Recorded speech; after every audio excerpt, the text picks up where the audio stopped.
Nous allons voir dans cette deuxième vidéo sur la série Trucs et astuces pour le jeu de plateforme 2D comment l'on peut créer notre personnage principal de A à Z. Je commence par créer dans Photoshop les différentes parties de mon personnage. Alors ici on a le corps, on a les yeux, le nez, les ailes et les deux pieds. Alors on fait très attention que toutes ces parties soient bien distinctes les unes des autres, pour qu'au moment où on va faire la découpe en sprite élémentaire dans l'éditeur de Unity, tout se passe correctement. Toutes les parties du corps du personnage se trouvent sur un background transparent. Ensuite, le format du background est dans le cas présent un format de 1024 par 1024. Ensuite, je sauve cette image au format PNG. Ensuite, je choisis un répertoire où je veux importer donc cette image. Donc, ce sera dans Sprite Caractère. Là, je peux faire Import New Asset. Et je donne donc le nom de test perso. Donc voilà ici notre personnage. Ensuite, je vais dans l'inspecteur et ici dans Sprite Mode, je fais Multiple Sprite. J'ouvre l'éditeur de sprite.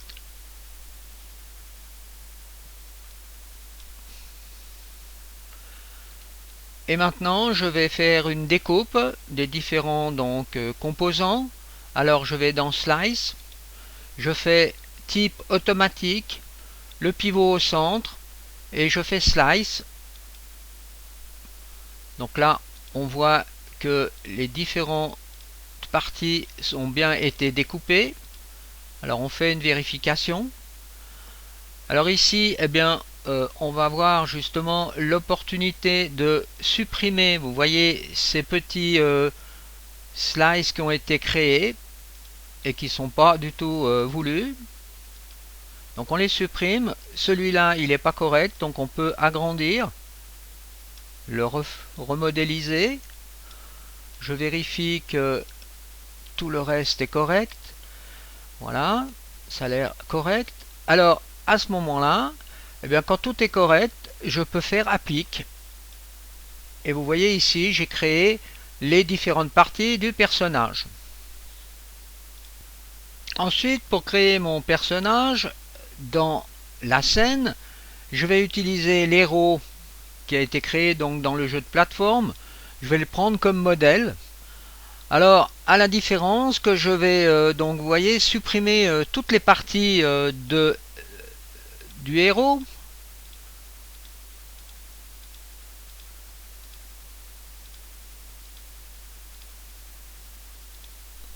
Ici, je vais aussi supprimer ces différents composants qui se trouvent ici. On les recréera par la suite.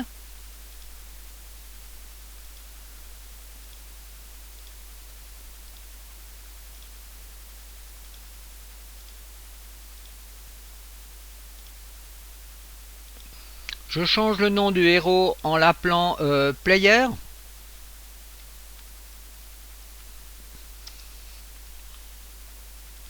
Ensuite, je commence à créer mon personnage en prenant les différentes parties du personnage.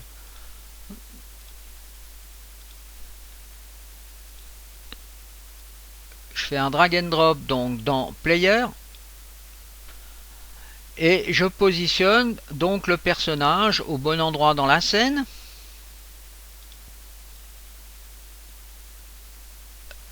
Je lui donne une échelle de 0,4 en XY.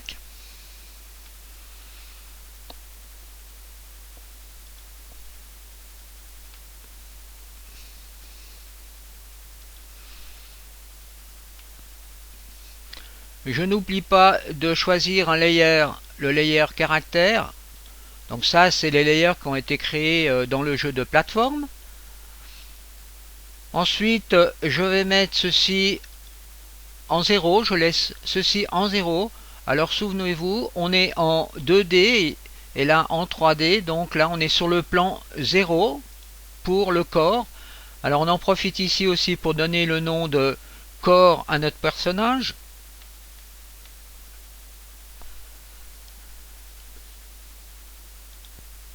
Ensuite, on continue avec les différentes parties donc du personnage ici.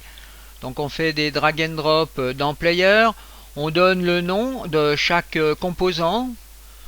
Là, tous les composants, si vous regardez, ont été mis à l'échelle 04, 04, 04. Donc pour le bras gauche, pour le bras droit. Ensuite, n'oubliez pas toujours le layer, c'est toujours le layer caractère pour toutes les parties du personnage. La seule chose que j'ai changé, c'est ici, j'ai mis le bras droit, le bras gauche et ainsi de suite sur Z égale -1. Donc si je retourne en 3D, là on voit mieux comment est distribué donc les différents composants du personnage. Les yeux ont été mis sur le plan 0. Ensuite, je sélectionne le parent, player, et je vais dans l'inspecteur. Alors, on constate ici qu'on a un player controller. Alors, on va y revenir. Ensuite, on a un rigid body 2D, vu qu'on veut que le personnage réponde à la physique du jeu.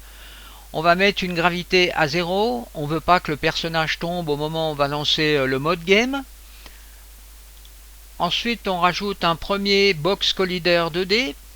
Donc avec ces valeurs ici, donc on voit c'est le rectangle vert qui se trouve ici. On rajoute un deuxième collider mais en forme de cercle. Et le cercle on le positionne donc à cet endroit en agissant sur ces valeurs, sur ces variables. On doit maintenant rentrer dans la partie programmation de notre personnage. Alors on doit rajouter un animator. Ensuite on va créer un premier contrôleur. Alors souvenez-vous, on doit aller ici dans contrôleur, on rajoute créer un nouveau animateur contrôleur. Je vais donner le nom de mi-caractère. Je retourne dans player et ici je peux rajouter le contrôleur mi-caractère.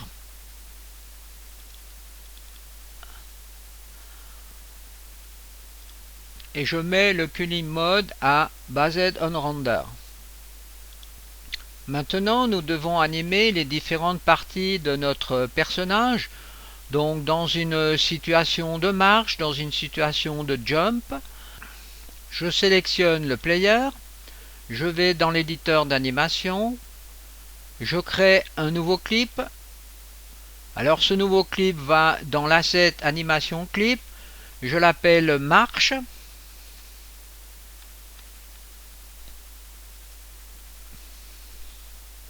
Je choisis ici le nombre de samples, je vais mettre 10 samples. Ensuite, je vais commencer par exemple par ce pied, animer ce pied. Alors, je fais record. Je peux faire par exemple une rotation, donc une légère rotation du pied.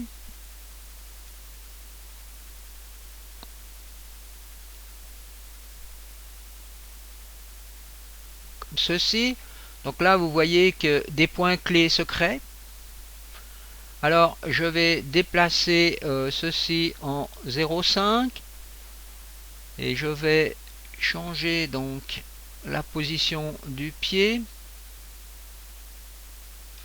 et puis et bien là je suis à la fin de la séquence. Alors je peux faire un test.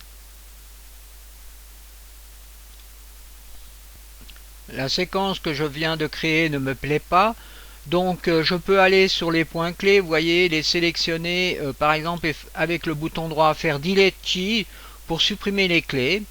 Alors là j'ai refait une séquence d'animation marche sur le pied ici. Alors j'ai ceci maintenant. Alors ça me paraît un petit peu plus correct. Alors je vais faire la même chose donc avec l'autre pied. Je me mets par exemple en 0 et puis eh bien je vais agir cette fois-ci un peu sur l'échelle. Je vais diminuer la grandeur de ce pied vu qu'il est un peu derrière, comme ceci par exemple. Ensuite un peu de rotation.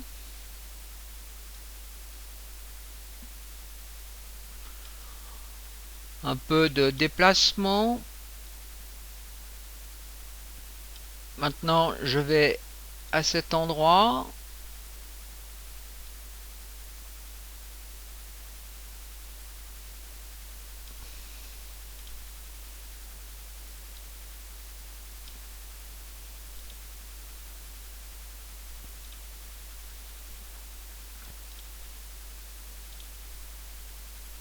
Donc je peux, disons, accepter par exemple cette séquence de marche.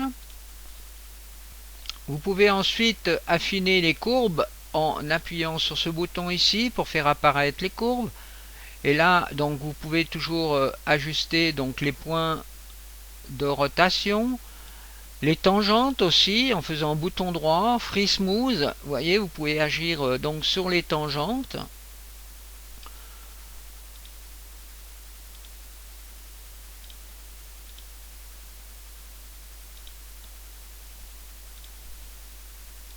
Maintenant, je vais créer un nouveau clip en position d'attente, de pause. Donc créer new clip, on l'appelle pause.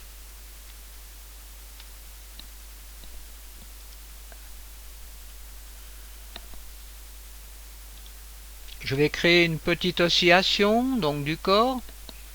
Alors je me mets en point clé 0.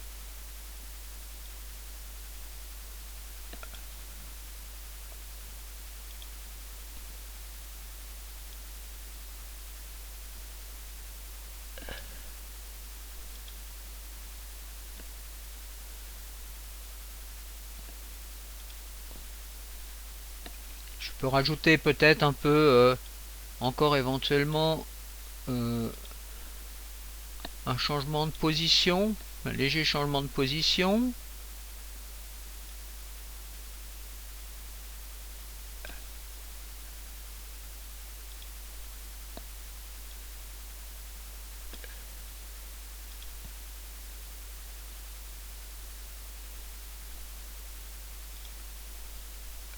Je peux animer un petit peu les ailes aussi.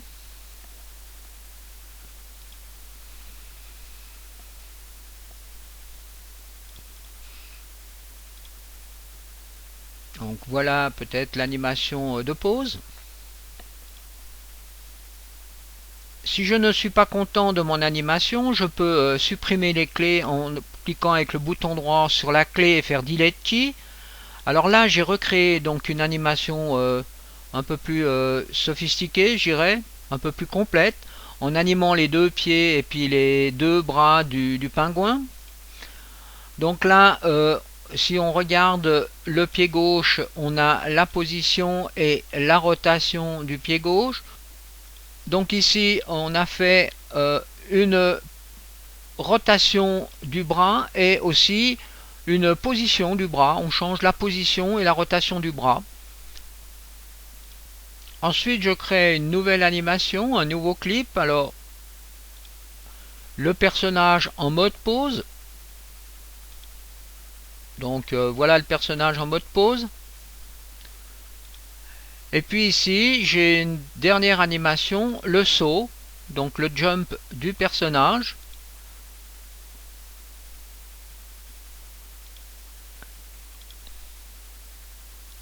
Donc maintenant, il va nous falloir relier ces trois types d'animations dans l'animator. Alors si on sélectionne l'animator, eh bien en principe on devrait retrouver les trois animations que l'on vient de créer dans l'animator. Alors si ce n'est pas le cas, eh bien on peut toujours créer un empty et puis mettre à l'intérieur, eh bien à cet endroit, le type d'animation. Donc vous voyez dans pause, on a mis pause. Alors maintenant, il faut faire le lien entre ces différentes animations. Donc vous voyez que vous pouvez aussi agir ici sur la vitesse, speed de l'animation. Alors la première séquence, imaginons qu'on est en mode pause et qu'on veut aller en mode marche. Eh bien on va faire une transition donc entre la pause et la marche. Et ensuite on clique sur le lien et là on a donc la programmation. Donc si je fais un preview, vous voyez je suis en mode pause et je passe en mode marche. Alors je commence par désélectionner Atomic et je vais donc créer ici une transition beaucoup plus courte. Donc je vais faire comme ceci, je vais aller à 0,5 et je vais enlever cette transition progressive entre les deux animations pour avoir quelque chose de beaucoup plus brutal, je dirais, entre la pause et la marche. Alors je peux faire un test.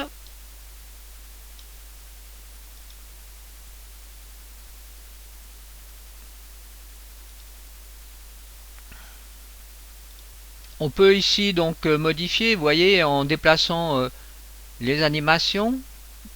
Donc je fais cette transition donc comme ceci, donc je suis en mode pause et je vais passer en mode marche.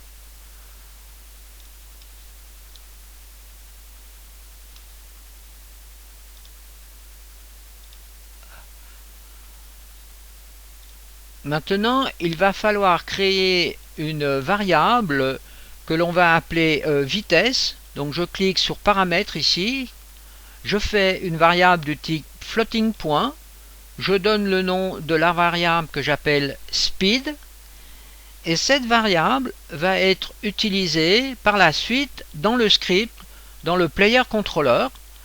Alors, une fois que je suis ici,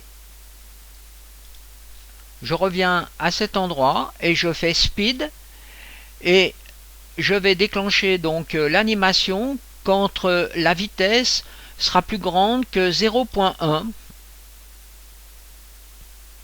Plus grande que 0.1. Maintenant, je fais la transition inverse de la marche vers la pause. Alors, créer une transition. Et cette fois-ci, eh bien, je vais m'arranger pour que la vitesse soit plus petite que 0.1 pour revenir en mode pause. Et là, je dois remodifier donc tout ceci de la même façon que l'autre.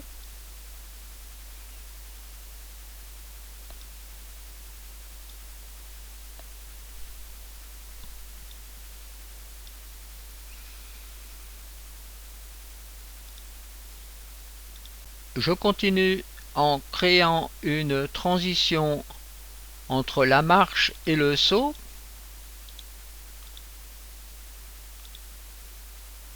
Et je peux déjà préparer dans l'autre sens aussi. Alors, entre la marche et le saut, alors on règle de la même façon donc le jump.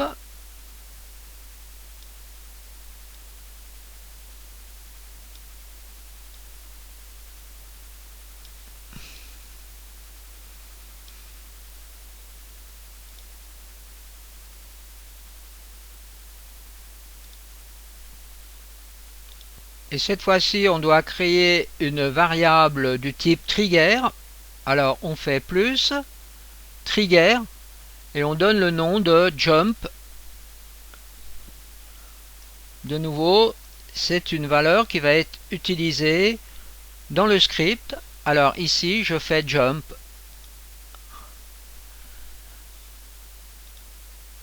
Alors pour le lien depuis le saut vers la marche, je mets donc ces conditions. Un exit time à 0.70 et la vitesse plus grande que 0.1. Donc il suffit de cliquer sur ce bouton pour rajouter une condition. Alors maintenant, encore une chose, c'est que ici vous pouvez, vous voyez, modifier la vitesse dans le preview. Là on a une vitesse très lente.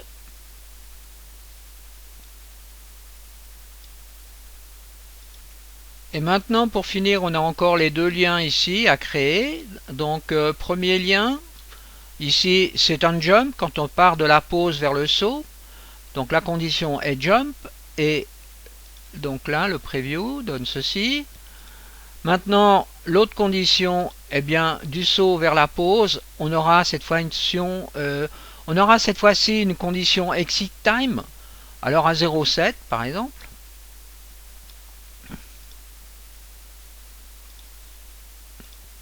Alors on peut commencer à faire un premier test en mode game.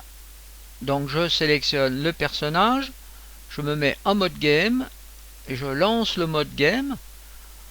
Et là, on voit, vous voyez, ici, on a un mode pause. Donc là, il est bien en mode pause, notre personnage. Maintenant, si je vais en marche, dans ce sens, il marche bien. Et dans l'autre sens. Et vous voyez, il descend le long de la pente. C'est assez marrant.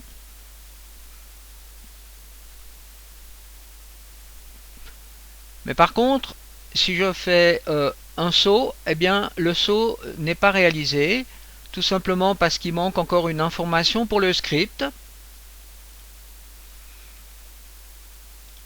On va devoir ajouter un GameObjet vide que je vais positionner en dessous du personnage. Alors je vais changer ici l'icône. Je vais prendre ce type d'icône. Et ici je vais lui donner un nom extrêmement précis. GroundCheck.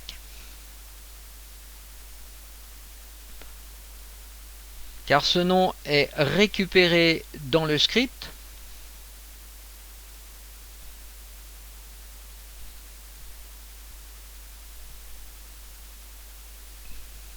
Le GroundCheck doit être intégré dans le player, donc se déplacer avec le player. Alors ensuite, eh ben, on positionne le GroundCheck comme ceci.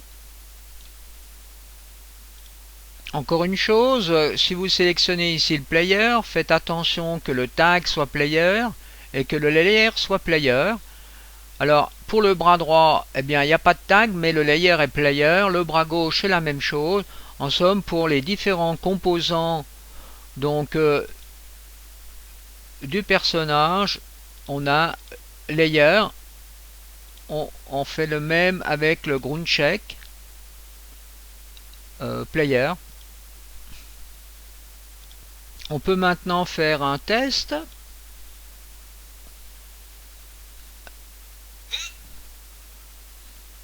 Et voilà, notre personnage saute bien.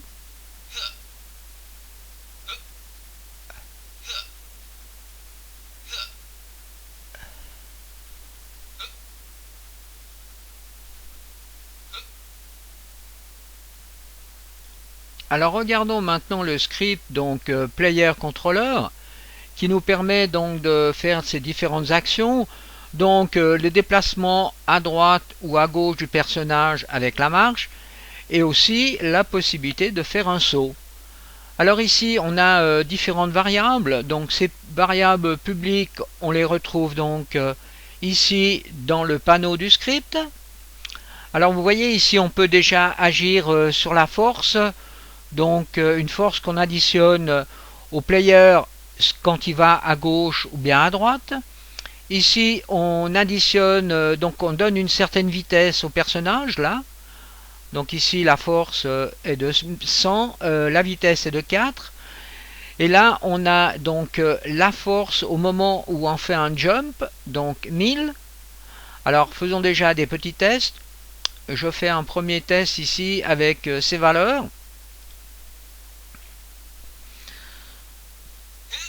Donc voilà la hauteur, le déplacement. Alors je change ces valeurs, je mets ici un jump de 200, donc une petite force. Là je mets une vitesse de 1, donc pour vraiment voir les différences. Donc là, vous voyez, on a un déplacement vraiment très lent. Et au moment où je fais un jump, eh ben, je saute pas très haut.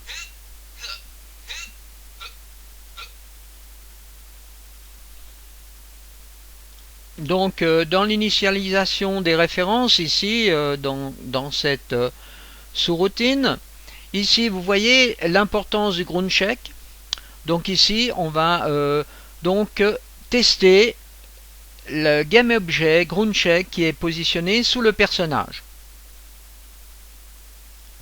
À cet endroit on teste si le player est grounded, c'est-à-dire est sur une surface considérée comme un ground, donc un sol. Alors, eh bien, ici on teste par rapport au layer qui est appelé ground. Alors, souvenez-vous, quand on a construit la plateforme 2D, eh bien, ici, on a le layer ici ground et le tag ground. On utilise donc cette fonction. Ensuite ici on va tester si l'on appuie sur le bouton du clavier qui correspond à la fonction de saut du jump et si le personnage est bien positionné donc sur le ground, donc le sol. Si ces deux conditions sont remplies, eh bien ici on va mettre jump à vrai. Ensuite on teste ici l'entrée horizontale. Donc dans l'input manager des entrées, eh bien ici vous voyez dans horizontal, si on appuie soit sur la touche A du clavier, on va dans un sens, ou bien la touche D du clavier, on va dans l'autre sens. Donc A, on va vers la gauche, et D, on va vers la droite. Donc on teste ici la valeur horizontale, de l'axe horizontal. Dans la variable floating h, on trouve la position de l'axe horizontal. On attribue à la variable speed qui se trouve dans l'animateur la partie absolue de la variable h.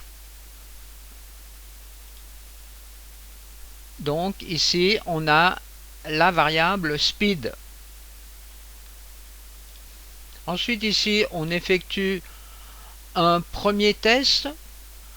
Donc si la valeur ici de h plus multiplié par rigid body velocity suivant l'axe des x est plus petit que max speed, donc le max speed c'est cette valeur qui est ici, eh bien on rajoute une force ici au rigid body et là eh bien c'est le contraire.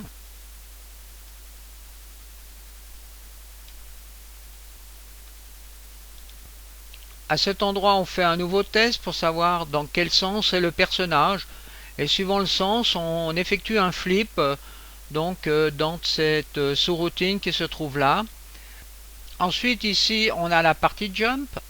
Alors si le jump est vrai, eh bien on va mettre dans l'anim set trigger donc vrai, donc la variable jump qui se trouve, souvenez-vous, dans l'animateur.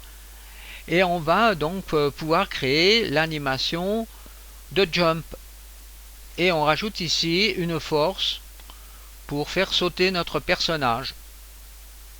Donc ceci sera la fin de cette vidéo.